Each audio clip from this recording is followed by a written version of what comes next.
Հարգելի հայրենակիցներ, արտահերթ նստաշրջանի այս օրակարգում ներառված այս հարցը ոչ միայն հանրաքվեի եւ ընտրական օրենսգրքի սահմանադրական օրենքներում փոփոխությունների հարցը ոչ միայն հաստատումն է այն բանի, որ մենք շարունակում ենք ունենալ մի իշխանություն, որը անտեսում է բոլոր սահմանադրական կարգավորումները, հանրությանը հաշվետու լինելու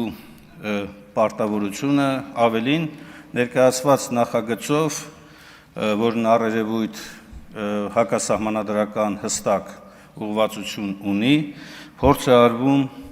սահմանափակել Հայաստանի Հանրապետության քաղաքացիների սահմանադրությամբ երաշխավորված եւ որևէ սահմանափակման ոչ ընդհակա այս իրավունքը։ Ավելին, այնինչ կառավարության ներկայացուցիչն է այստեղ արձագանքում այս հարցի վերաբերյալ իմ հարցադրմանը, հաստատումն է այն բանի, որ ակնհայտորեն անտեսված է նաև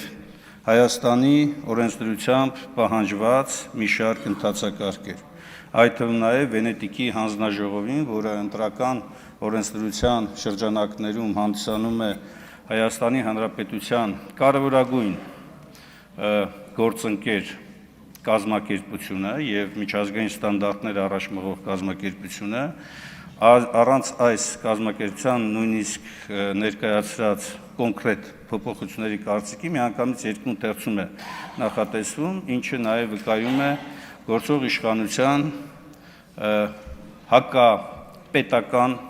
մտածողության մասին։ Ես չգիտեմ, թե ինչ ենթադրություններ ունի իշխանությունը այս նախագծերը նման հրատապ կարգով առաջ մղելու համար, բայց ակնհայտ է, որ հիմնարար իրավունքի նման կարգով ոտնահարումը եւս մեկ ապացույցն այն բանի, որ ՔՊ-ն որևէ առնչություն չունի մարդու հիմնական իրավունքների հետ։ Բաժանորդագրվեք Արմաթ մեդիայի ալիքներին սոցցանցերում, հետևեք մեզ նաև Armat Media AM կայքում։